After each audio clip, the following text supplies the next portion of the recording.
আগের পার্টে তো তোমরা দেখেইছিলে যে বোনের কিছু ফটোশ্যুট করছিলাম। আমরা যেহেতু আলাদা করে ফটোগ্রাফার হায়ার করিনি, ওই জন্য আমিই নিজে কিছু ফটো তুলে দিচ্ছিলাম। দেন তারপরে লাঞ্চ করতে চলে যায়। ফার্স্টেই ছিল ভাত, আর তারপরে ছিল লাল শাক। বাঙালিদের শুভ কাজে কিন্তু শাকটা ম্যান্ডেটারি। আর তারপরে ছিল ডাল, পাঁপড় ভাজা, আরও অনেক কিছু ছিল। শুক্তো মুক্তোগুলো আমি নিইনি। আর তারপরে এখানে কাতলা মাছের কোনো একটা আইটেম পড়েছিল, আর যেহেতু ঘরোয়া রান্না ওই জন্য আলুও দিয়েছিল। তো মাছটা ভালোই ফ্রেশ ছিল। তো আমি এখানে খেতে থাকি, ততক্ষণে তোমরা আমার চ্যানেলটিকে সাবস্ক্রাইব করে দাও এরকম আরও নতুন নতুন মিনি ব্লগ দেখার জন্য। আর তারপরে চলে আসলো চাটনি আর পাঁপড়।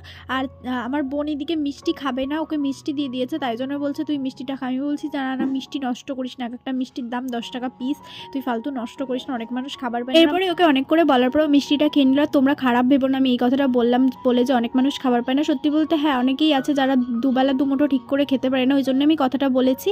তো তারপরে আমাকে একটা গোলাপ জামুন দিয়ে দিয়েছিল, এটাও খেয়ে নিলাম। আর এরপরে পায়েস দিয়ে শেষ করলাম আজকের খাবার দাবারের ব্লগ।